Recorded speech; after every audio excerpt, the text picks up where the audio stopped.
उत्क्रमणीयता। अब ये प्रकाश की उत्क्रमणीयता का अर्थ क्या होता है? सबसे पहले तो उत्क्रम यानी बताइए। उत्क्रम मीन्स उल्टा, उल्टा। अब उत्क्रमणीयता का सिद्धांत क्या कहता है या प्रकाश की उत्क्रमणीयता क्या होती है कि जैसे ये कोई प्रकाश किरण आ रही है, ठीक है, अपवर्तन होगा अभिलंब की ओर झुककर, क्योंकि ये वायु से कांच यानी विरल से सघन, ये विरल माध्यम और ये सघन माध्यम, कांच क्या हो जाएगा? सघन। तो विरल माध्यम से सघन माध्यम में जा रही है तो अभिलंब की ओर झुकेगी। अब उत्क्रमणीयता का सिद्धांत कहता है कि अगर हम प्रकाश के मार्ग को उल्टा कर दें, बदल दें, उल्टा कर दें मतलब जैसे ये इस मार्ग से जा रही थी, अब इसके मार्ग में ये हमने एक समतल दर्पण रख दिया। क्या रख दिया? ये समतल दर्पण, समतल दर्पण, समतल दर्पण रख दिया। तो और इसके मार्ग में हमें ये जो समतल दर्पण रखना है वो लंबवत रखना है कि समतल दर्पण पर ये जो अपवर्तित प्रकाश किरण है वो लंबवत आपतित है। तो जब दर्पण पर कोई प्रकाश किरण लंबवत आपतित होती है तो वो उसी मार्ग से लौट जाएगी, जिस मार्ग से आई है उसी मार्ग से लौट जाएगी। तो जब ये लंबवत आपतित होगी यहाँ पर तो इसी मार्ग से वापस लौट जाएगी।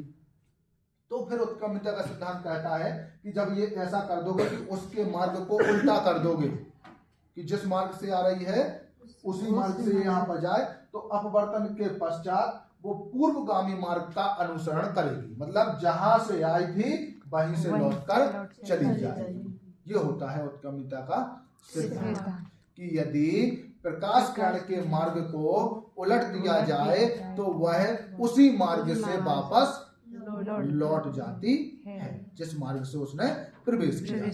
ठीक है, अब इसमें हमें सिद्ध करके बताना है। जैसे वायु यानी एयर, तो ए म्यू जी यानी वायु के सापेक्ष कांच का अपवर्तनांक बराबर 1/जी म्यू ए, कांच के सापेक्ष वायु का अपवर्तनांक। सिद्ध करके क्या बताना है कि वायु के सापेक्ष कांच का अपवर्तनांक बराबर होता है 1/कांच के सापेक्ष वायु का अपवर्तनांक। उल्टा हो गया ना? तो यही तो उत्क्रमणीयता का सिद्धांत है। कितना सिद्ध करके हमें बताना है। चलते हैं। तो सबसे पहले हम क्या करते हैं कि कोई प्रकाश किरण कहां से? वायु से कांच में प्रवेश कर रही है। माना कोई प्रकाश किरण वायु यानी विरल माध्यम, वायु यानी विरल माध्यम से कांच यानी सघन माध्यम में प्रवेश करती है, तब आपतन कोण कितना I तथा अपवर्तन कोण कितना R, अपवर्तन कोण R है। अतः स्नेल के नियम से स्नेल के नियम से वायु कहां से कहां जा रही है?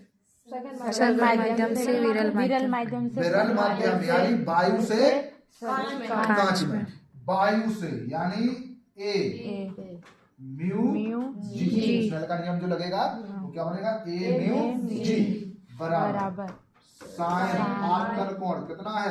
I बटे साइन अपवर्तन कोण R। अपवर्तन कोण कितना? R। समीकरण नंबर 1। अब यदि प्रकाश किरण के मार्ग को उलट दे, उल्टा कर दिया। अब पहले ये यहाँ से आ रही थी और यहाँ से ये जा रही थी। अब उल्टा कर दिया मतलब ये यहाँ से आएगी तो यहाँ से होकर ये जाएगी। आ रही है पृष्ठ की ओर, तो ये अब कोण कौन सा कहलाएगा? ये प्रकाश किरण आ रही है अब आपतन कोण तो इस स्थिति में जब मार्ग को उलट दें तो आपतन कोण आर तथा अपवर्तन कोण क्या बन जाएगा आई अपवर्तन कोण आई होगा। आपतन कोण किसे कहते हैं? आपतित किरण और किरण और अभिलंब अभिलंब के बीच का कोण। तो भैया ये आ रही ना प्रकाश किरण, तो ये आपतित किरण कहलाएगी। आपतित किरण और अभिलंब ये है, तो आपतित किरण और अभिलंब के बीच का कोण यहाँ पर आर है, लेकिन कहलाएगा क्या अब? आपतन कोण। और ये अपवर्तित हुई है, तो अपवर्तित किरण और अभिलंब के बीच का कोण अपवर्तन कोण कहलाता है। यहाँ पर अब स्नेल का नियम लगाएंगे। स्नेल के नियम से स्नेल का नियम। अब प्रकाश किरण कहाँ से कहाँ जाएगी? मार्ग को उल्टा कर दिया है, सघन से कांच से वायु में। तो जी म्यू ए बराबर साइन आपतन कोण होता है आर साइन आपतन कोण। अब आपतन कोण कितना बना? आर नहीं बना है, और बटे साइन अपवर्तन कोण कितना? आई। समीकरण नंबर 2। समीकरण एक भागे भाग नहीं गुणा कर दो। समीकरण 1 व 2 का गुणा करने पर गुणा करेंगे तो ए mu G mu A mu G पहला समीकरण जी म्यू ए गुणा कर दिया। अब इनका दाएं पक्ष का गुणा करो। साइन आई साइन आर गुणे साइन आर बटे साइन आई साइन आई साइन आई से साइन आई साइन आर से साइन कितना बचा? एक ए म्यू जी गुणे जी म्यू ए बराबर 1। अगर इतना सिद्ध करने के लिए आए तो इतना, नहीं तो इसको बराबर के दूसरी साइड ले जाओ तो भाग में पहुंच जाएगा। तो ए बराबर जी ये गुणा में है, बराबर के दूसरी साइड गया तो भाग में 1/जी म्यू ए। इसी को व्यापक रूप में लिखना है। जैसे अभी तो ये माध्यम के रूप में आपने कहा वायु और कांच, अब वायु कांच नहीं पहला और दूसरा, तो इसको मान लिया हमने पहला और जी को मान लिया दूसरा। 1/2 म्यू 1 ये हो जाएगा उल्टा। और यही सिद्ध करना था, और यही उत्क्रमणीयता का सिद्धांत है।